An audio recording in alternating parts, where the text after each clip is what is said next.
The following program is a Nightingale Conant production for Simon & Schuster Audio.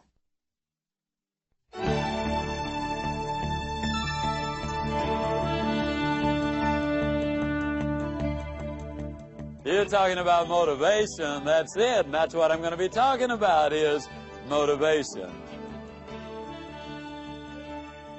West Texas rancher had a coming out party for his daughter. Now, this was one of those real rich Texans. I mean, thousands of acres of land, tens of thousands of head of cattle, dozens of producing oil wells. I mean, a great big house and an Olympic-sized swimming pool. Now, this coming out party for his daughter, us salespeople refer to that as group prospecting. I mean, he wanted to have a look of all of the fine young men in West Texas, so they came in from 100 miles away.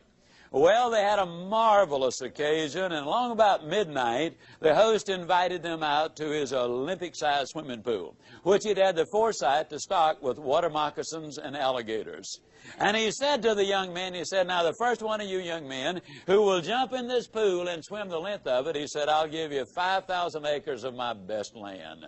And if you don't want the land, he said, I'll offer you $1 million in cash. And he said, if you don't want that, I will give you the hand of my beautiful daughter in marriage. Now, I don't have to tell you fellows this, but I think it's obvious that everybody knows that she is our only heir. And the one who gets her for his bride will eventually get all of this. Well, the words were no sooner out of his mouth than there was a loud splash at one end of that pool, followed by an almost immediate emergence of a dripping young man at the other end of that pool. He had set a world's record which will never even be approached. Well, the host was all excited. He ran down there, and as the young man was just shaking himself off from that fast swim, he said, congratulations, son, that's absolutely fantastic. He says, do you want the 5,000 acres of my best land? The young man said, no, sir. He said, well, do you want the $1 million in cash? He said, no, sir. Well, he said, then, son, I've got to assume that you want the hand of my beautiful daughter in marriage. The young man said, no, sir. And the West Texan said, well, son, for crying out loud, what do you want? The young man said, I want to know the name of that dude that pushed me in the swimming pool.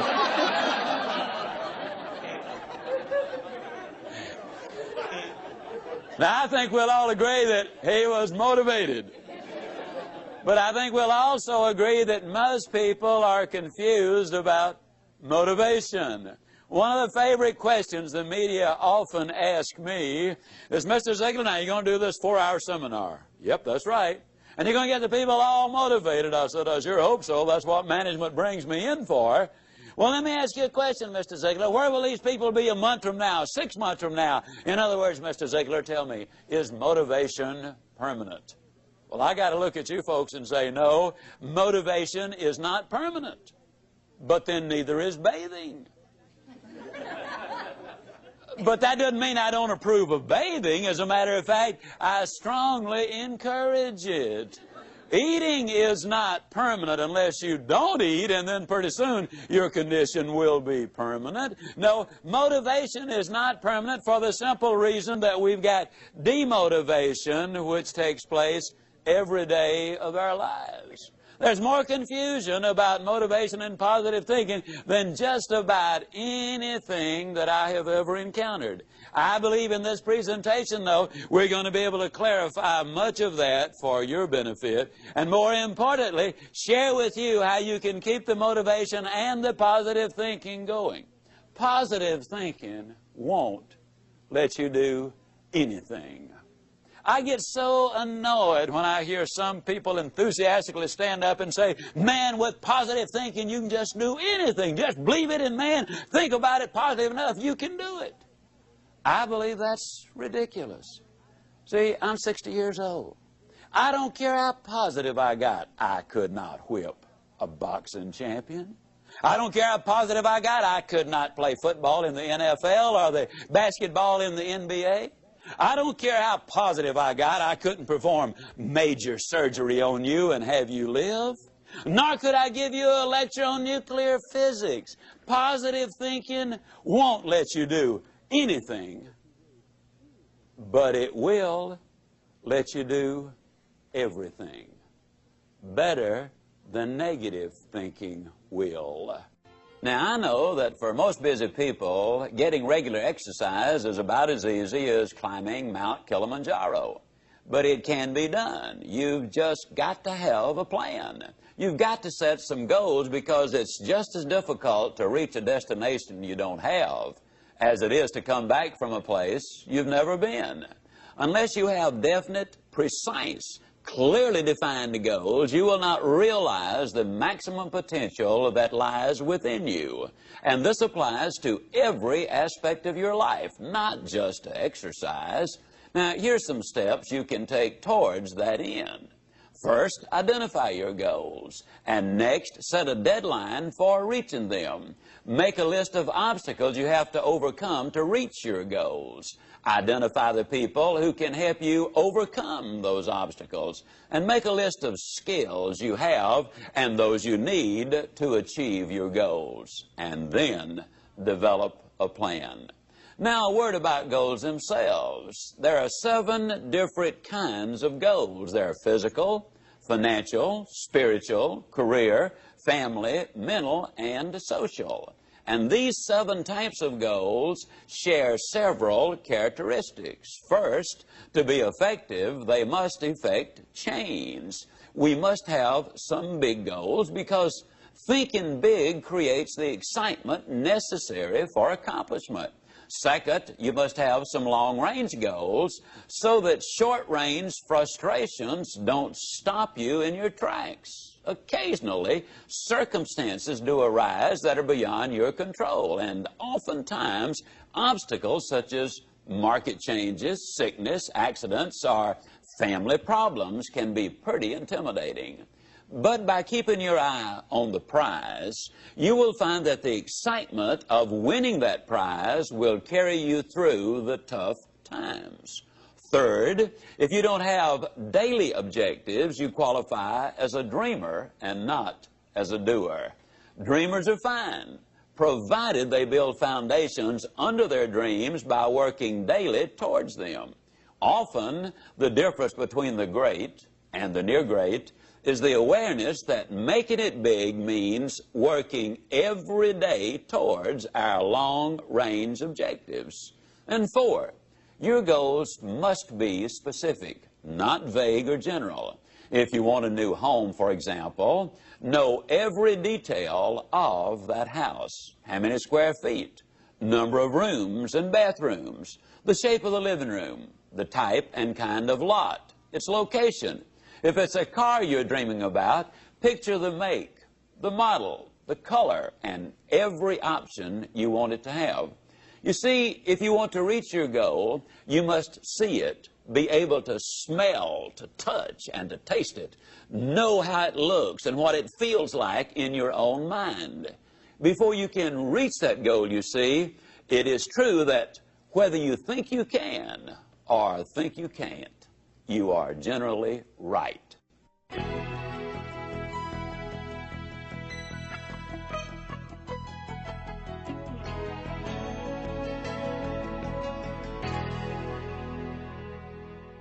Step number 6, you need to feed your mind with the good, the clean, the pure, the powerful, and the positive. Let me ask you a question. If I were to come into your living room one day with a pail of garbage and dump it on your living room floor, what do you think you'd do? I bet I can answer the question. You would either get your gun and say to me, "Now, Ziglar, I'll bet you can clean that up." Or you'd get on the telephone and you'd call the police. Or you'd whip me as long as I was there. Those are things you would probably do. I mean, and then for months you'd be talking about this crazy guy came in my home, dumped garbage on the floor, ought to shot him. As a matter of fact, I wish I had. But we could clean the garbage up off your living room floor. But what about the garbage that we dump in our mind every single day? Einstein said that it takes 11 correct inputs to overcome one incorrect input. And a lot of the things which go in our minds and in our children's minds is not a thing in the world but pure garbage. I would ask you to do this. Evaluate what you read and what you view. Evaluate it in this light. Will this really help me to accomplish my objectives in life? Or is this going to be a deterrent to me accomplishing my objectives in life? Remember, you're what you are and where you are because of what's gone into your mind. And you can change what you are, you can change where you are by changing what goes into your mind. Now, as you probably suspect, I'm an absolute enthusiast about the cassette recorder. I believe it's the most fascinating educational tool that we have in our country. I was a visiting scholar for the University of Southern California for 2 years. One of the things they discovered was that if you live in a metropolitan area and drive 12,000 miles a year, that in 3 years' time you can acquire the equivalent of 2 years of college education. You can learn virtually anything you want to know about finances, foreign languages, the Bible, how to set goals, how to close sales, how to plan your life. You can learn so many things while you're there in your car. Feed your mind. Second thing I would encourage you to do is start reading something good every day. Did you know if you read 20 minutes a day and you're an average reader, that at the end of the year you will have read 20 200-page books, and that the average American only reads one good book a year? Think of what an advantage that will give you over the competition in whatever field you're in. Now, who does these things? Well, Mary Kay Ash of Mary Kay Cosmetics told me that she would never get in her car without a cassette that she could listen to while she was going somewhere. H.L. Hunt, worth $3 billion at his death, listened to cassette recordings until after he was 80 years old. Wallace Johnson, one of the co-founders of Holiday Inns International, over 80 years old, tells me he listens every day and reads at least 2 good books every month.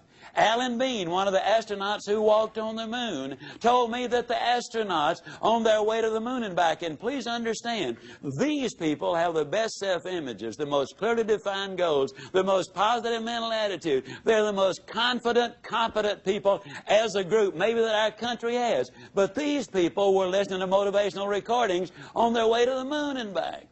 And what a delight it is for me to be able to say that some of the recordings they were listening to were fantastic.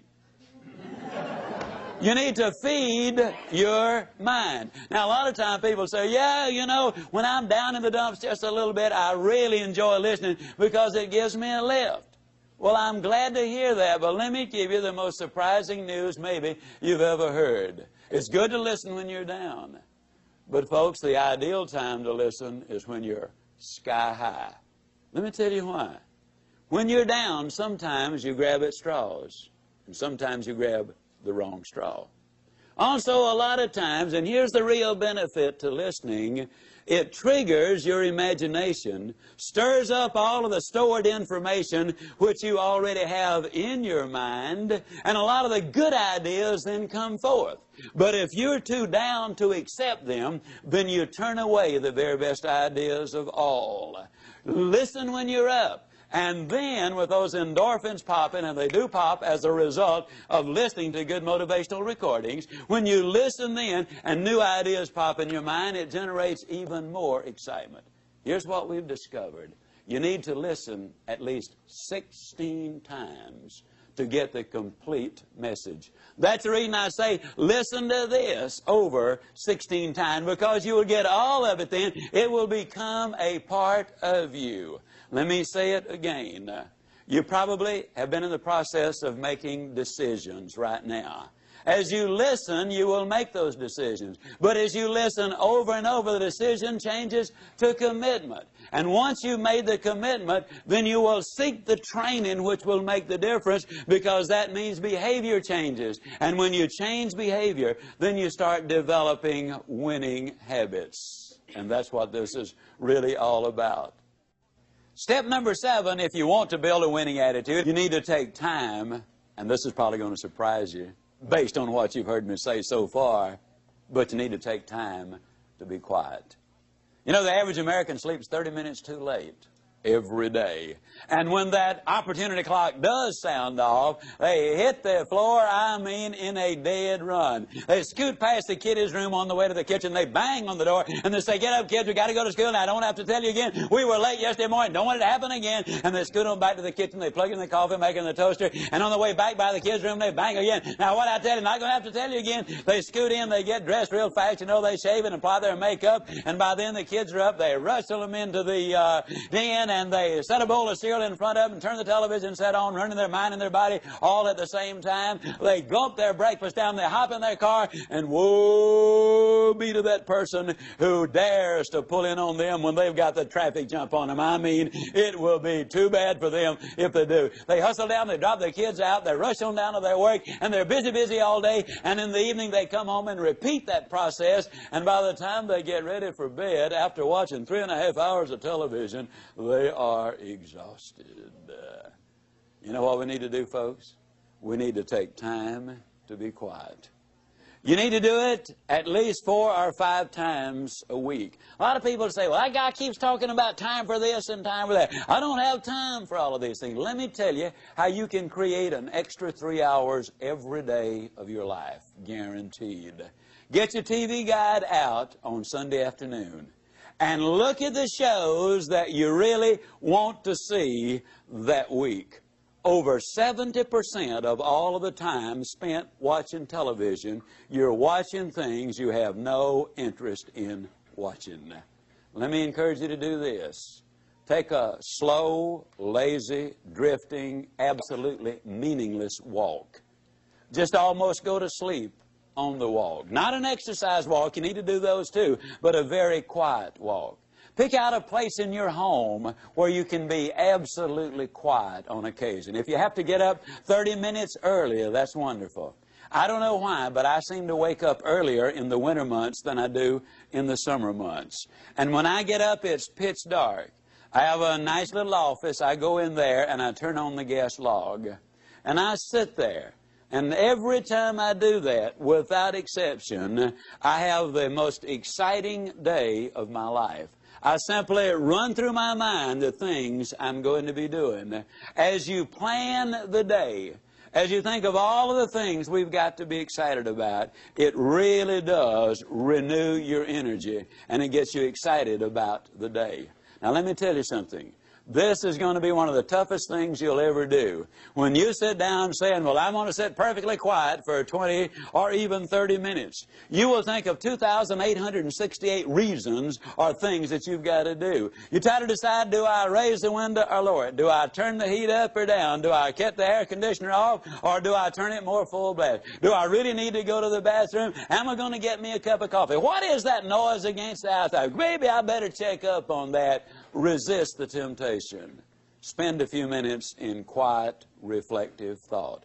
It does make a difference. Take time to be quiet. Step number 8, take time for those you love. Dr. Herb True, professor at Notre Dame, outstanding speaker, good friend of mine, suggested this, which I really think is so valid. Frequently, every 2 or 3 months, you should close your eyes and visualize that everybody whom you love, really love, were suddenly, completely, totally, and forever taken out of your life. Then ask yourself the question, what would your regrets be? Would you really regret that you had not picked up the telephone and called that distant cousin, or even a brother or a sister, or a mother or father, or a son and a daughter? Would it be really a heartbreaking experience because you had not called and said, "You know, I'm really sorry that we had the problem. I don't know whether it was your fault or my fault, but let's get together and solve the problem." Take time for those you love. Spend time with each other. Those of you who are married, spend time as husband and wife, just enjoying each other, communicating with each other, getting acquainted with each other. Earlier I said all of the studies revealed that if there is that close relationship, then success is more likely to come your way.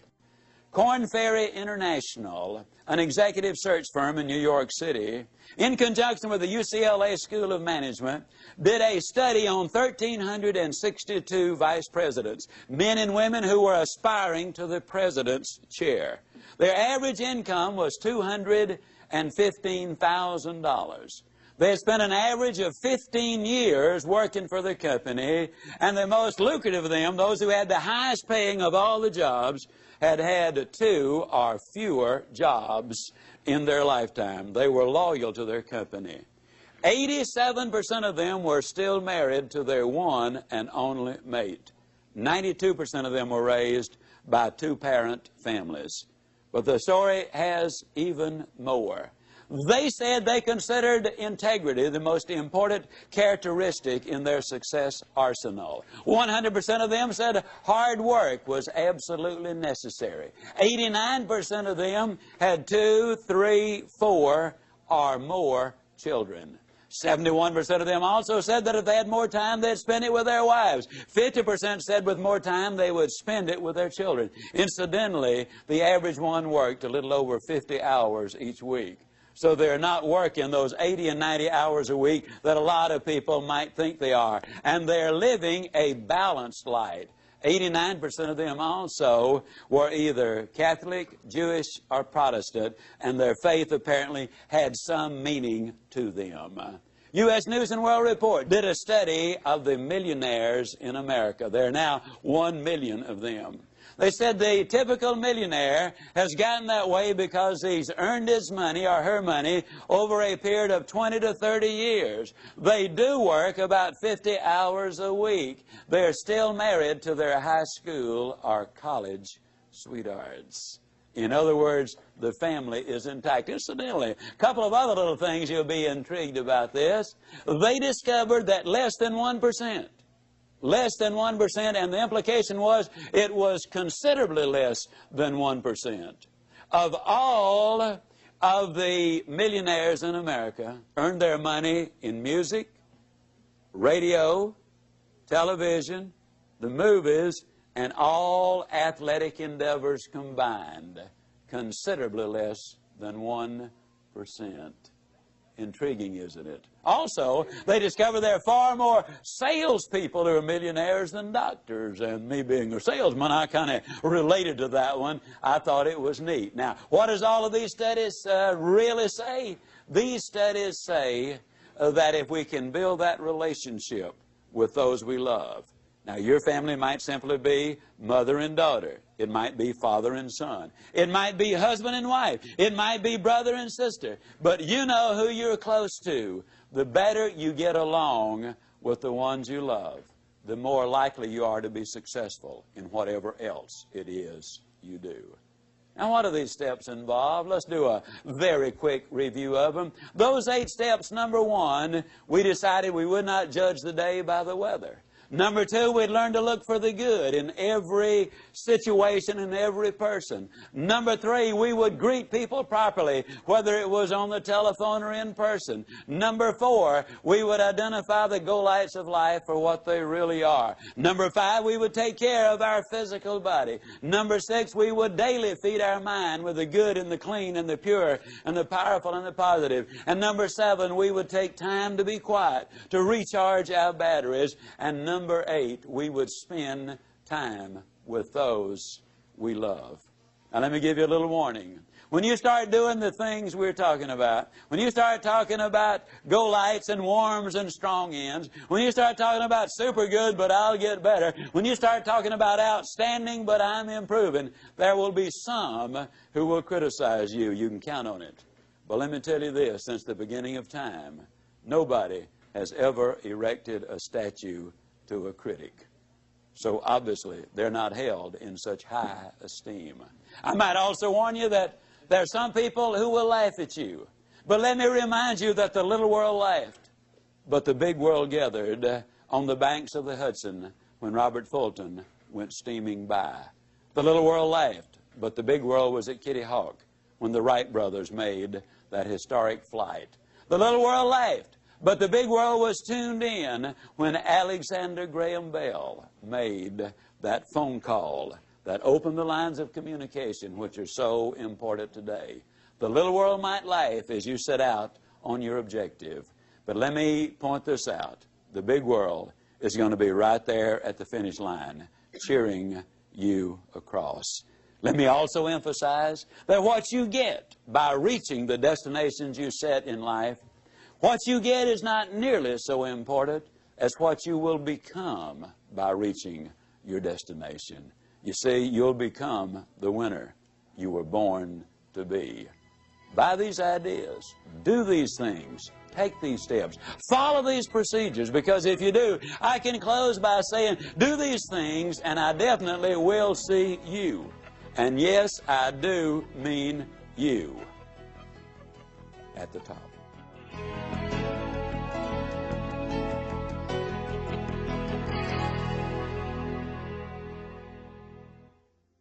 This has been a presentation of Simon & Schuster Audio.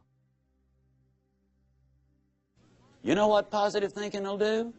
Positive thinking will let you use your ability. And I'm here to tell you that is all you really need. Positive thinking won't let you do anything, but it will let you do everything better than negative thinking will. Will you buy that idea? Does that make sense to you? Okay, it lets you use your ability. See, that's what we want to communicate with you in this presentation. Now, J. Allen Peterson, in his beautiful book, The Myth of the Greener Grass, points out that according to one computer study, over 90% of the input in our minds on a daily basis is of a negative nature. Shad Helmstetter, in his book, points out that the average 18-year-old American has been told 148,000 times, no, or you can't do it. But I talk about demotivation and negative input and so forth. Let me share with you just some of the things that maybe you've heard. An overweight person sits down at the table and what do they say? Everything I eat turns to fat. A parent sends a child off to school and says, now don't you get run over. I mean, that's about as negative a statement as you can get. You see, our terminology is all fouled up. We wake up in the morning with the aid of an electronic rooster. And what does the average person call that electronic rooster? You tell me. Alarm clock. But you see, they sound the alarm when the building catches on fire. That scares people. They sound the alarm when the bank's being robbed. That scares people. If you wake up to an alarm, that scares people. No wonder they're negative. It's an opportunity clock. Well, you think about it. If you can hear it, that means you've got an opportunity to get up and go. If you can't hear it, that might mean you done got up and gone. I mean, you think about it, it really is an opportunity clock. How negative are we? They bring out a loaf of bread, and what do they call the first slice? I mean the first slice on the loaf of bread. Tell me, the heel or the end? Isn't that crazy? Never saw a loaf of bread in my life that didn't have two beginnings. I mean, we really need to explore that. Now, what we want to do is we want to look at a formula. And this formula is a very significant one. William James, the father of American psychology, the man who really wrote the original books, he's from Harvard, says that if you want to change your life, you've got to do it immediately and you've got to do it flamboyantly. Now, I want to emphasize as I get involved in this, during these next few minutes, the chances are enormous that you are going to be making some decisions. And they will be good decisions. But they also will be emotional decisions, kind of like a New Year's resolution, which some people break the very next day. Decisions are easy to make. Business people make hundreds of them virtually every day of their life. Now, if that decision is going to mean anything, it's got to be reinforced over and over and over, and it's got to be done enthusiastically.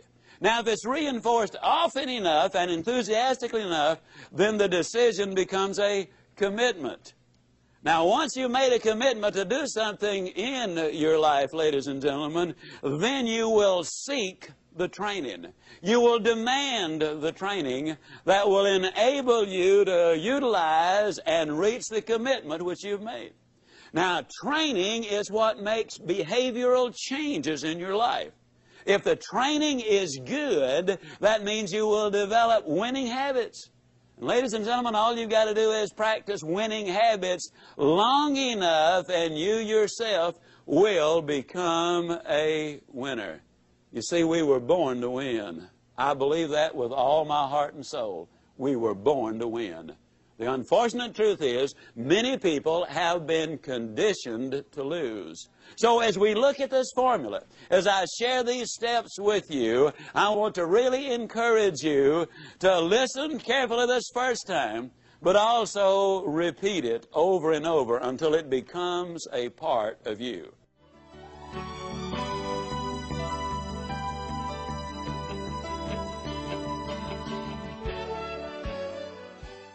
To break a bad habit, smoking, drinking, habitual lateness, being overweight, whatever, the first and most important thing you must do is decide that you really want to change. That is a decision you and only you can make.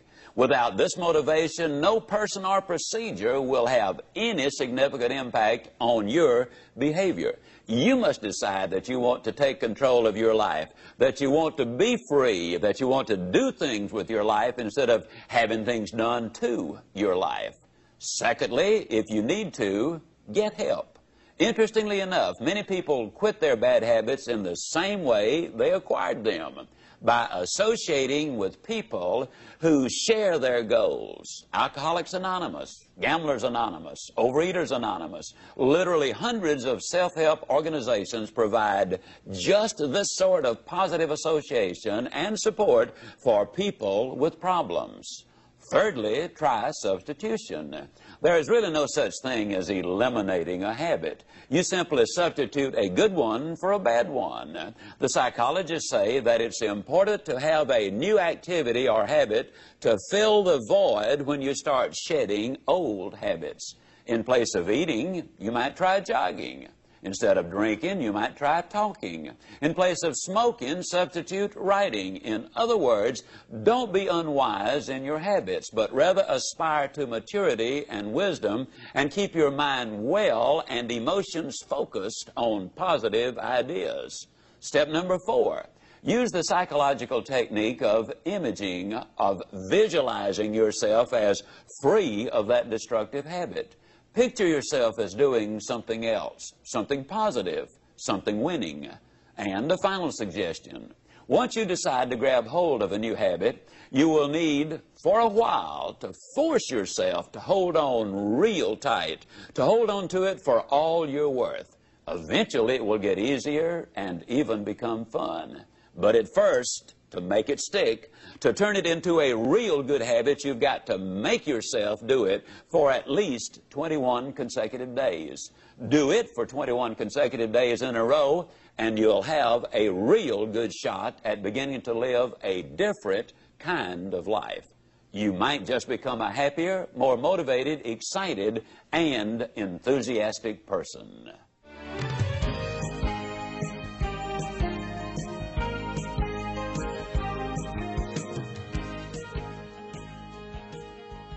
Step number 1 is never judge the day by the weather. Now that sounds like a very simple thing. But suppose the weather is miserable. Does that mean you're going to decide to have a miserable day? That doesn't make any sense, does it? And yet a lot of times when I'm talking with people, I'll say, how you doing? Well, they'll say, you know, with this weather, what can you expect? As if the weather was the only factor. I'll never forget when my beautiful middle daughter was born. Dreary, bitterly cold, cloudy, overcast, snowy day. Oh, it was an ugly day. But do you think when I looked at that beautiful daughter of mine that I had any concern about the weather out there? Step number 2, you need to learn to look for the good in other things and in other people. Now that's very, very important. Forbes magazine had a most intriguing article. They were talking about successful entrepreneurs. And in this article they point out that an incredibly high percentage of those entrepreneurs make their money in a new location. Now, the new location did not matter whether it was north, south, east, or west. It did not matter whether it was rural or urban, but they invariably, or oftentimes, I should say, made their money in a new location. Now, why is that? Very simple. When they go in the new town, they are the new area, they're not familiar with the bureaucracy. They're not familiar with the problems. They don't know the things which cannot be done. They go in with extraordinarily high expectations. And expectations in life, ladies and gentlemen, are so important. You see, you're going to find what you are looking for. We have a seminar in Dallas which people attend from all over the world. We try to get the corporations and other people to send husbands and wives together, because our research indicates that if the team functions together, they both will do better in whatever it is they do. There's one company sent in 4 couples. We have a little process whereby we separate the people into little groups, or one section of where we got about 8 or 10 people, another one where we got about 20 people, and then we have the general get-together 3 times a day. Well, in the individual groups, they do a lot of role-playing and participation. They're very busy. And every time an individual says or does anything, the other members of that little group write them a little note that says, "I like Gene Smith because." And then they use some specific observable behavior that they like about her. At the end of the 3 days, each one there will have from 1 to as many as 200 of those little slips. You're talking about motivators. People get excited about it. Well, these 4 couples really got turned on, and we finished at about 8:30 that evening. They went out the first night to a very late dinner at one of Dallas's finest restaurants. They hit the jackpot with a waiter. He had been there over 20 years, been a waiter over 25 years. He was professional in every way.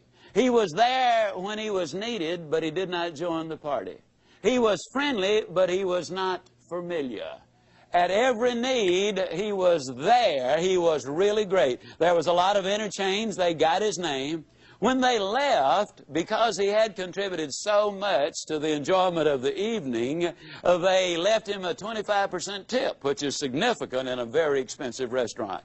Also, each one of them wrote him one of those little slips of paper, "I like because." And they walked out the front door. They'd gotten about 100 feet when they heard his voice from the rear saying, "Wait a minute, folks, wait a minute." And it was the waiter running up to them. He was waving those 8 slips of paper. He said to them, "You know, I've been a waiter over 25 years. I've been here over 20 years. And then he broke down. And they said he could not talk for what seemed like forever. It probably was no more than a minute. He finally regained his composure, and he said, "You know, this is the nicest thing that has happened to me in 25 years as a waiter." He said, "I'll never forget tonight." And he turned and walked away. Cabot Robert says that there are over 3 billion people on the face of this earth who go to bed hungry every night. But he says there are 4 billion people on the face of this earth who go to bed hungry every night for some sincere, honest appreciation, a compliment, if you will. The waiter story has 2 bottom lines. Bottom line number 1, wouldn't you love to have been at the next table that waiter served? Don't you know they got the best service anybody has ever gotten in a restaurant since restaurants opened to serve the public? But the real bottom line, and the real reason I tell the story, is this. The waiter said it was an occasion he'd never forget, the most important event of his 25-year career as a waiter. His benefits are enormous. But as great as they were, every last one of the 8 received an even greater benefit. It's absolutely true, folks. You can have everything in life you want if you will just help enough other people get what they want. Step number 3. If you want to build a winning attitude, you need to know how to greet people properly, in person and on the telephone. Have you ever noticed that most people absolutely don't even know how to answer the telephone? I challenge you. 2 of you get together. Look up 10 numbers separately in the yellow pages and swap numbers. I'll guarantee you, you will be unable to identify more than 3 of the companies you call based on the way they answer the telephone. They snatch the phone off the hook as if it were an intrusion. What do you mean, this number? I wouldn't bother you. Good morning, Lord Company. And you have no more idea than a goat who you've called. When our lady answers the telephone, she says, good morning. And you know it is not a recording that you've got. Then she makes a motivational speech. Not as long as the ones I make, but she makes a motivational speech. She says, it's a great day. And people often say, Ziglar, is it always a great day? It sure is, and if you don't believe it, you just try missing one of them. It's a great day. And then she identifies the name of the company. Now, when I'm at home, and I stress, this is when I'm at home, I frequently answer the telephone singing, oh, good morning to you. Now, I'll be the first to admit sometimes there's a long pause. Then I sing them another little ditty, if you don't speak up, I'm going to hang up. And many times they'll say, who is this? And I'll say, whoever you want. Who do you want? Man, you sure do feel good today. And I say, yes, many years ago I decided I was going to feel good today. Now when you greet people personally, you ever notice how people greet each other? How you doing? Not too bad. How you doing? Fine. So far. How you doing? Good. Since it's payday. How you doing? Okay, since I get off in 22 minutes. And don't you love it when one of them pulls himself up to the full height and say, well, under the circumstances. I mean, it makes you wonder what they're doing under there in the first place, doesn't it? Now, instead of that old razzmatazz, when you greet somebody, and incidentally, you need to initiate the action, I jog almost always between 5 and 8 o'clock in the evening. I love to jog that time of day. And when I jog, every time I meet somebody, I always give them the same greeting. Good morning. And in 85% of the cases, by actual count, they always respond either all the way with good morning, or they'll get part of it out. It's not morning, man, it's evening. I made this talk the other night in Dallas at about 8:30 in the evening. By the time we left the motel, it was 9:45. I stepped on the elevator. There was a fella on it. I said, good morning. He said, good morning. Now, what am I saying with this? I'm saying that people respond in kind. And if you want to set the tone and the pace, not only in your own life, but in your family and also in your company, this is something you can really do. Now, when somebody says to you, how you doing? Instead of that old negative baloney, why don't you just tell them the truth? Get yourself a 3x5 card, and on one side write outstanding, but I'm improving. On the other side write super good, but I'll get better. And then when somebody says, how you doing? You whip out that card and you say, outstanding. But I'm improving, and I'll guarantee you, you'll never feel sillier in your life. As a matter of fact, you won't even be able to finish it. You'll be laughing on the way, and the other person will too. I will guarantee you, if you'll do this for 3 weeks, you will be shocked at what happens to you as a result of it. Greet people properly. Super good, but I'll get better, or outstanding, but I am improving. Now, a lot of times people say, well, Zig, do you ever have any interesting experiences with this kind of an approach? I said, yeah, sure do. Never will forget, several years ago, on a brutally hot day in Dallas, I had a unique one in a cafeteria. And let me qualify this by saying that when my youngest daughter was 16 years old, the only job she could get was in the cafeteria line. Now, cafeterias are very big in the Southeast and the Southwest. And I had never realized just what a terrifically tough job they have on those serving lines. When I watched my daughter, I immediately made a decision. I decided that never again would I ever go down a cafeteria line again without enthusiastically greeting every person there and giving them some word of hope and encouragement if possible. But I'll never forget that hot day. Oh, it was brutal. We went in slightly after 1, a buddy of mine and I did, and 98% of their business is done between 11:45 and 1:15. Well, there's only one other person in the line, and he was in front of us. And he apparently was from the same school I'm from, because he was saying good things to everybody. And he done good until he got to the meat department. Then he said something about the weather. Now, you got to understand, some people sweat and some people perspire. The lady cutting the roast beef was sweating. And when that fellow said something about the day, she reached up, she wiped her forehead, and she slung the dirt on the floor, and she said, yes, it has been one of those days. Now, you got to understand, she wasn't talking to me. But she's talking about the only day we got. And she's talking in my town. And I've got a reputation at stake. I cannot sit idly by and let a comment like that be made right there in Dallas, Texas, and me not have something to say about it. So I put my big nose in. I said, yes, it's absolutely magnificent, isn't it? She looked at me with the coldest, most calculating eyes that I've ever seen in my life. And she said, you have been out in the sun too long.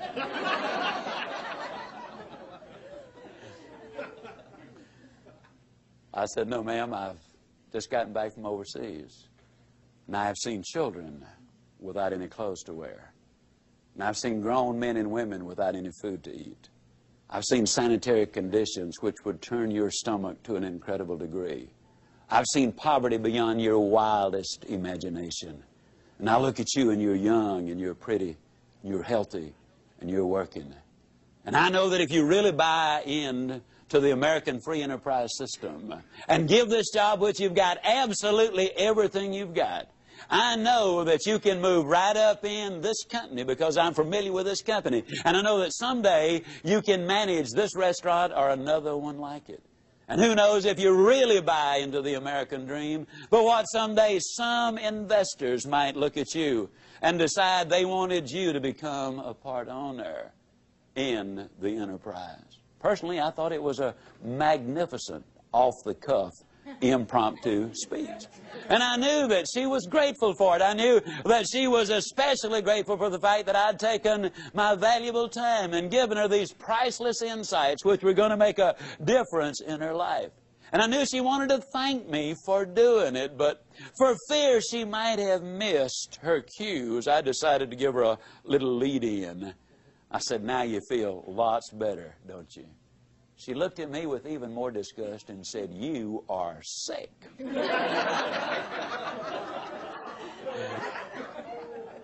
Well, you win some, you lose some, and some are rained out, you know. Well, I got the rest of my food. I went on down to the end of the line, and my buddy and I, and we sat down, we're having our lunch, and we ran out of tea. And a lady, she had to have been 65 years old. She might have been 70 or 75, came by to serve the tea. With a sparkle in her eyes like any teenager would envy, as she came up and offered the tea, I said, well, how you doing? She did a little half two-step backwards, and she said, honey, if it is any better, I'd think the deck was stacked. I said, why don't you go tell those ladies on the serving line that? She said, oh, no. She said, if I fool around with them, I'd end up being just like they are. I don't know where she learned her psychology, but she's right on the button.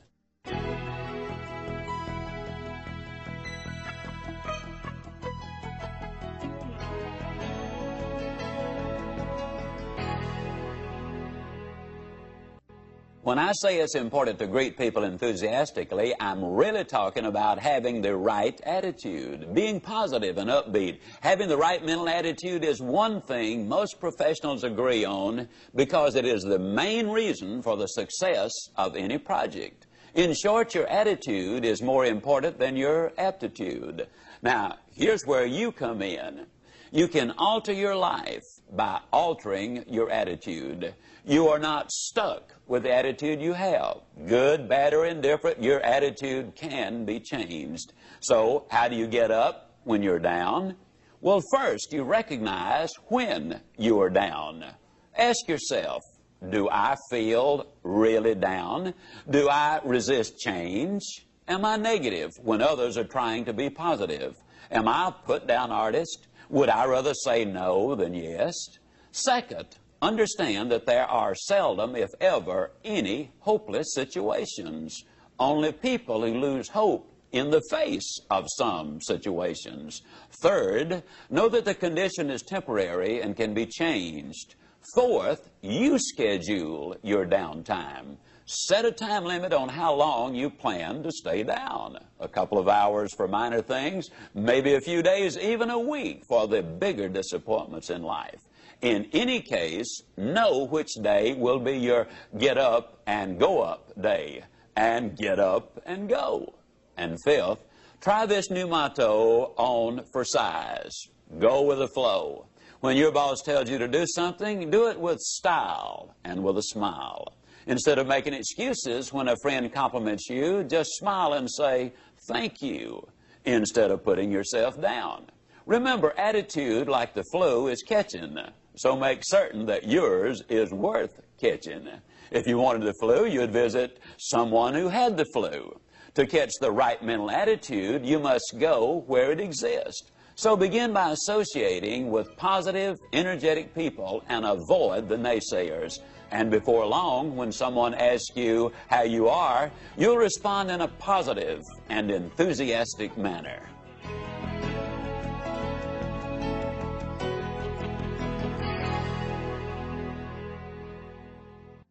Step number 4 is you need to establish some symbols. It seems that on every street corner in every city I go in, there are some symbols. Some people call them red lights, some people call them stoplights, some people call them traffic lights. And in reality, they've all misnamed them. They are go lights, ladies and gentlemen, and they're put there for the express purpose of making traffic go. The average person spends 27 hours a year in front of those lights waiting on the right color to come along. Let me ask you a question. Have you ever been sitting there waiting on the right color to come along? You're all excited, you're all enthused, you're all motivated, you're listening to your Ziglar tapes.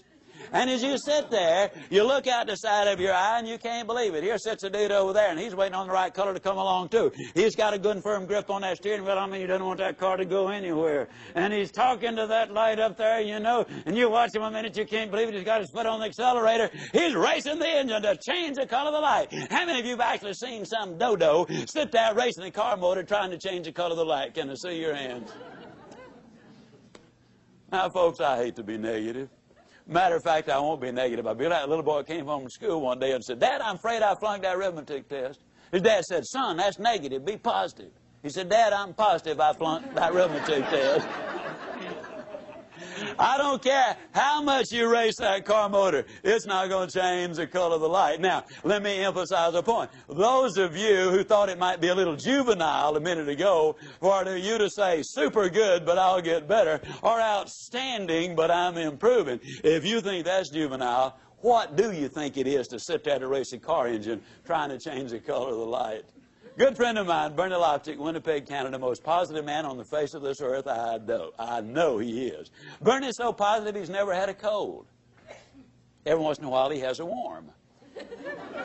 Bernie is so positive he won't even talk about the weekend. He calls it the strong end. And you said, now wait a minute, Ziglar. Go lights, warm, strong end. Is all of that necessary? No, you can be mediocre without it. Mediocre? Who's that dude think he's talking to? Doesn't he know that I'm president of my own company? Mediocre? Doesn't he know I'm worth over $5 million? Mediocre? Doesn't he know that I was #1 in the whole region last year and the year before? Mediocre? Doesn't he know that I've got my Ph.D.? Well, bully for you. I still say mediocre. You see, success is not measured by how you do compared to what somebody else does. See, you might have 10 times the ability. Success is measured by how you do compared to what you could have done with the ability which you have. You see, what I'm talking about is for you to be #1. Oh, I don't believe everybody can be the biggest and the fastest and the strongest and the smartest, but I believe you are #1 when you get up in the morning and say, today, I'm going to give it my best shot. I believe you're #1 when at the end of the day you can honestly look in that mirror and say, today I gave it my best shot. That's all anybody can ask of you. And you know what? With the ability you have and the attitude you're developing, your best shot is all that is required. You'll be #1. Step number 4, establish those symbols. The next time somebody asks you how to get from here to there, Don't say, go down to the second stoplight and turn right. Instead, write yourself a little note for the first few weeks. Put it on the dash of your car. Remember, there are go lights. And then when somebody asks you for directions, you'll be ready. You say, you go down to the first go light. And you can't say go light with a straight face if your life depended on it. And you know what? You'll grin from ear to ear. The mind is an associating machine, and I'll guarantee you, you'll get results. Step number 5 to build a winning attitude. To be up 90% of the time and on when you need to be. This one begins with a question. Is there anybody here who has a thoroughbred horse worth in excess of $1 million? Okay?